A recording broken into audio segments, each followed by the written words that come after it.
ఓం నమ శివాయ. భం భైరవాయ నమ. నమో రాజమాతాంగీ దేవి నమ. విధాత టీవీ ప్రేక్షకులందరికీ ఆ రాజశ్యామలాదేవి కాళభైరవుని అనుగ్రహం ఎల్లవేళలా ఉండాలని మనస్ఫూర్తిగా ప్రార్థిస్తూ మీ విశ్వసాయి గురూజీ. ముఖ్యంగా మీకు ఒక మంచి విషయాన్ని తెలియజేస్తున్నాను. ఏమిటంటే ఇదొక సంతోషకరమైన వార్త. మరి మీకు సంతోషమే అనుకుంటాను. మన ఈ స్వర్ణాకర్షణ కాళభైరవ దేవాలయాన్ని నిర్మించి ఒక ఏడాది అయింది. ప్రథమ వార్షికోత్సవం జూన్ 8వ తేదీ సోమవారం జరుగుతుంది. ఈ వార్షికోత్సవం చాలా ఘనంగా చేయాలనేటువంటి ఆలోచన అయితే ఉంది. ఈ వార్షికోత్సవంలో ముఖ్యంగా ఉదయం నుంచి స్ఫటిక శివలింగేశ్వరునికి కాళభైరవునికి అభిషేకాలు జరుగుతాయి. అలాగే ఆ రోజు కాళభైరవ హోమం కూడా జరుగుతుంది. ఈ క్షేత్రంలోని మిగతా దేవతామూర్తులకు కూడా హోమం చేయడం జరుగుతుంది ఆ రోజు. అలాగే మరొక విశేషం ఏమిటి అంటే మన ఆధ్యాత్మిక కేంద్రాలు సేవా కేంద్రాలుగా మారాలని కూడా నా తపన. అందులో భాగంగానే నిరుపేద గర్భిణీ స్త్రీలకు స్వామివారి ఆ అమ్మవారి సన్నిధిలో ఇక్కడ శ్రీమంతాలు కూడా చేయటం జరుగుతుంది. వారందరికీ కూడా మనం చక్కగా రేషన్ ఇవ్వటం అని, కొత్త బట్టలు పెట్టి చక్కగా ఒక ప్రోటీన్ కూడా ఇచ్చి శ్రీమంతాలు చేయాలి అనేటువంటి సంకల్పం. తర్వాత వేద పండితులచే ఆశీర్వచనం.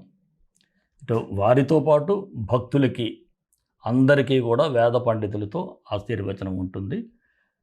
తర్వాత అన్న సమారాధన, భక్తులందరికీ కూడా అన్న సమారాధన జరుగుతుంది. ఇలాంటి విశేషమైనటువంటి కార్యక్రమాన్ని మీ అందరూ కూడా గొప్పగా పాల్గొనాలని మనస్ఫూర్తిగా మీ అందరికీ ఆహ్వానం చేస్తున్నాను. అలాగే ఈ హోమంలో కూడా మీరు ఎవరైనా ప్రత్యక్షంగా రాలేకపోయినా పరోక్షంగానైనా పాల్గొనాలి అనుకునేవారు తప్పకుండా ఈ హోమానికి మీరు ముందుగానే ఈ క్రింద స్క్రోల్ అవుతున్నటువంటి నెంబర్కి వాట్సాప్ మెసేజ్ చేసినట్లయితే తప్పకుండా మీకు వివరాలు తెలియచేయడం జరుగుతుంది. అలాగే ప్రసాదం కూడా మీ ఇంటికి అందించడం కూడా జరుగుతుంది.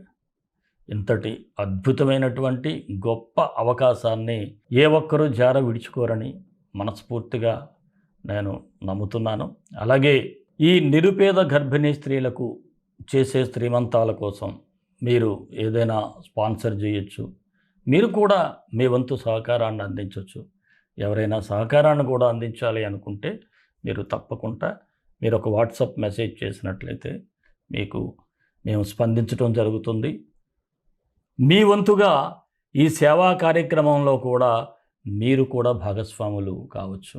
అందరూ ఈ కార్యక్రమానికి భక్తులందరూ కూడా మీకు తోచినటువంటి సహాయం విరాళాలుగా అందించి ఈ కార్యక్రమాన్ని అద్భుతంగా అన్నప్రసాద సేవలో కానీ, అలాగే ఈ నిరుపేద గర్భిణీ స్త్రీలకు శ్రీమంతాలు చేయటంలో కానీ, ఈ హోమంలో కానీ పాల్గొనాలి అనే భక్తులందరూ కూడా ఈ వాట్సాప్ నెంబర్కి మెసేజ్ చేయండి. తప్పకుండా మీ అందరికీ కూడా ఈ దివ్యక్షేత్రం నుంచి శుభాశిష్యులు అందించడం జరుగుతుంది. మరి ఎప్పట్లాగే రాశిఫలాల్లోకి వెళ్ళిపోదాం. వెళ్ళే ముందు ఒక చిన్న మాట, అది నా రిక్వెస్ట్. మన వీడియోలను దయచేసి లైక్ చేయండి. అలాగే 10 మందికి షేర్ చేయండి. షేర్ చేయడం ద్వారా మన యొక్క విశేషాలు తెలుస్తాయి. అలాగే రాశిఫలాలు కూడా 10 మందికి మీరు తెలిపిన వారు అవుతారు. అదొక పుణ్యకార్యంగా మారుతుంది. ఎవరైనా మన ఛానల్ సబ్స్క్రైబ్ చేసుకోకపోతే సబ్స్క్రైబ్ చేసుకోండి. రాశిఫలాల్లోకి వెళ్ళిపోదాం. మకర రాశి జూన్ 1 నుంచి 15 వరకు ఈ రాశి వారికి ఎలా ఉండబోతుంది? ముఖ్యంగా గురువుగారు జూన్ 2వ తేదీ నుంచి సప్తమ స్థానమైనటువంటి కర్కాటకంలోకి రావటం మీకు శుభయోగంగానే చెప్పాలి. మీ జన్మస్థానం అయినటువంటి మకరాన్ని ఆయన చూస్తూ ఉంటాడు. అందువలన మిమ్మల్ని ఎవరు ఏమన్నా సరే పట్టించుకోకుండా ఈ పనిని మీరు చేసుకుంటూ పోతారు. అందుకే విజయం సాధిస్తారు. ఎవడో ఏదో అన్నాడని మీరు ఆగిపోతే అక్కడితోనే మీ జీవితం ఆగిపోతుంది. మీరు ఏదైతే మైండ్లో అనుకుంటారో మొదట్లో విమర్శలు ఎదురైనా సరే మీ పని మీరు చేసుకుంటూ పోండి, తర్వాత అర్థం చేసుకుంటారు. వారే మీకు జేజేలు పలుకుతారు. ఎవరైతే మిమ్మల్ని కాదంటారో వారే తర్వాత మీకు జేజేలు పలుకుతారు. అలాగే గతంలో ఎవరికైనా మీరు సహాయం చేసి ఉంటే వారు కూడా మీకు తిరిగి సహాయపడేటువంటి సూచనలు ఉన్నాయి. ఏదో ఒక విధంగా మీకు వారు అండగా నిలిచేటువంటి పరిస్థితి అయితే కనిపిస్తూ ఉంది. మిమ్మల్ని నమ్మించి మోసం చేయాలి అనుకునే వారిని అయితే వారిని కనిపెట్టి వారికి తగిన బుద్ధి చెప్పి మీకు వారి వల్ల జరిగిన నష్టాన్ని కూడా రికవరీ చేసుకునేటువంటి పరిస్థితులు అయితే ఉంటాయి. ఎందుకంటే మీరు కొంతమందిని నమ్మి మోసపోయేటువంటి అవకాశాలు ఉన్నాయి కాబట్టి చాలా జాగ్రత్తగా ఉండాలి. అలాగే ఏదో ఇంట్లో ఈగల మోత బయట పల్లకీల మోత అన్నట్టుగా పైన పటారం లోన లొటారం అన్నట్టుగా ఉంటుంది పరిస్థితి. బయట అంత బాగున్నా సరే ఇంట్లో మీకు ప్రతికూల వాతావరణం ఉండటం అది ఇబ్బందిగా ఉంటుంది. మీరు ఓపిక సహనంతో ముందుకు వెళ్ళినట్లయితే పరిస్థితులన్నీ వాటంతట అవే సర్దుకుంటాయి. ఏమీ భయపడాల్సినటువంటి అవసరం లేదు. అలాగే ఎప్పటి నుంచో గృహం కొనుగోలు చేయాలి అనుకునే వారికి అకస్మాత్తుగా గృహయోగం కూడా ఇక్కడ కనిపిస్తూ ఉంది. సడన్గా ఏదో ఎవరో వచ్చారు, ఏదో మాట్లాడడం జరిగిపోయింది అన్నట్టుగా ఉంటుంది. ఇక అద్దె ఇంట్లో ఉండేవారైతే కొన్ని అత్యవసర పరిస్థితుల్లో అద్దెల నుంచి మార్పు చేసేటువంటి సూచన అయితే ఉంది. ఇక స్థిరాస్తి కొనుగోలు చేసే అవకాశాలు కూడా ఈ రాశి వారికి కనిపిస్తూ ఉన్నాయి. ఎవరైనా ఆ దిశగా ప్రయత్నాలు చేసినట్లయితే ముందుకు వెళ్ళచ్చు. ఇక రుణ ప్రయత్నాలు అయితే మీకు ఈ బ్యాంక్ రుణాలు అయ్యి కలిసి వచ్చే సూచనలు ఉన్నాయి. విదేశీ ప్రయత్నాలు చేసేవారికి కూడా సానుకూలంగా ఉంది. మీరు వీసా పాస్పోర్ట్ కోసం గట్టిగా ప్రయత్నం చేయండి. ముఖ్యంగా ఈ రాశి వారికి ఏమిటంటే స్నేహితుల వలన కూడా కొంత నష్టపోయే సూచనలు ఉన్నాయి. నమ్మించి మోసం చేసేవారు ఉంటారు. కాస్త నిదానంగా జాగ్రత్తగా అప్రమత్తంగా వారి పట్ల ఉండాల్సిన అవసరం అయితే ఈ రాశి వారికి ఉంది. ఇక ఉద్యోగ అవకాశాల కోసం ఎదురు చూస్తే నిరుద్యోగులైతే చాలా గట్టి ప్రయత్నాలు చేయండి, తప్పకుండా మీకు ఉద్యోగ ప్రాప్తి ఉంటుంది. రాజకీయ నాయకులు మీరు ప్రజాక్షేత్రానికి దూరంగా ఉన్నట్లయితే ప్రత్యర్థులకు మీరు ఒక ఆయుధాన్ని ఇచ్చినట్లు అవుతారు. అందువలన కాస్త ప్రజల మధ్యలో ఉండటం చాలా అవసరం. అలాగే మీరు ప్రత్యర్థులను కూడా మీరు కంట కనిపెట్టి ఉండాలి, లేకపోతే ఎక్కడో దగ్గర మీకు ఒక గోతిని తవ్వే ప్రయత్నం చేస్తారు. ఇక ఉద్యోగస్తులకు అదనపు బాధ్యతలు స్వీకరించాల్సినటువంటి పరిస్థితులు కనిపిస్తూ ఉన్నాయి. పని ఒత్తిడి కూడా ఎక్కువగా ఉంటుంది. సహ ఉద్యోగుల సహకారం కూడా మీకు అవసరం. ఆ సహకారాన్ని కూడా మీరు అందుకోవాల్సి ఉంటుంది. వ్యాపారస్తులకైతే చాలా పోటీ అయితే కనిపిస్తూ ఉంది.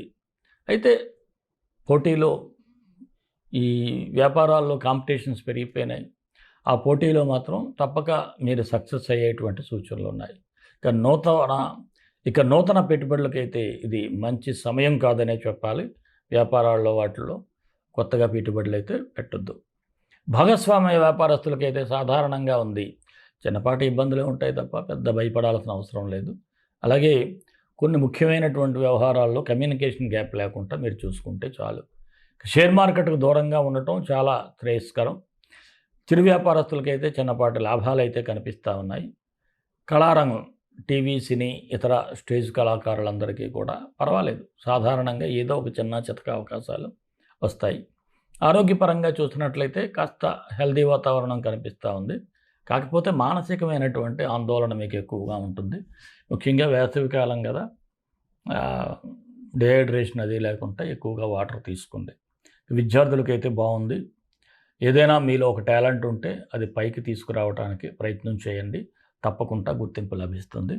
అలాగే ఈ రాశి వారికి అనుకూలమైన తేదీలు 5, 9, 12. నిదానంగా వ్యవహరించాల్సిన తేదీలు 2, 7, 11, 13.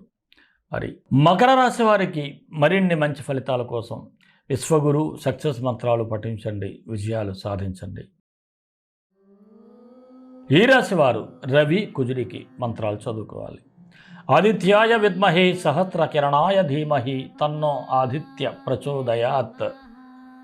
కుజుడు ఓం అంగారకాయ విద్మహే శక్తి హస్తాయ ధీమహి తన్నో భౌమ ప్రచోదయాత్. ఈ 2 మంత్రాలు డిస్క్రిప్షన్లో ఇస్తున్నాను. ఉదయం 18 సార్లు, సాయంత్రం 18 సార్లు పఠించండి. మీ మనసులో సంకల్పం చెప్పుకొని ఆ గ్రహాలకి మీరు అనుగ్రహించమని నమస్కారం చేసుకొని, గ్రహ గాయత్రి మంత్రం కాబట్టి ఆ అమ్మ కూడా మీకు ఆశీస్సులు అందిస్తుంది. అలాగే వేసవికాలం పక్షులకి కాస్త నీరు పెట్టండి, కనీసం మంచి జరుగుతుంది. మరి మనకి ఈ వార్షికోత్సవంలో జరిగేటువంటి కాళభైరవ హోమంలో కూడా పరోక్షంగా పాల్గొనండి. అలాగే అక్కడ జరిగే సేవా కార్యక్రమం కూడా మీకు ఎంతో పుణ్య ఫలితాన్ని ఇస్తుంది, పాప పరిహారం చేస్తుంది. మరి మన ఇష్టదైవం కాళభైరవుడు, కాళభైరవ గాయత్రి. కాళకాళాయ విద్మహే కాళాతీతాయ ధీమహి తన్నో కాళభైరవ ప్రచోదయాత్. సర్వే జనా సుఖినో భవంతు, లోకా సమస్త సుఖినో భవంతు. దేశం కోసం, ధర్మం కోసం, భారతీయ సంస్కృతి విలువల కోసం పాటుపడదాం. స్వస్తి.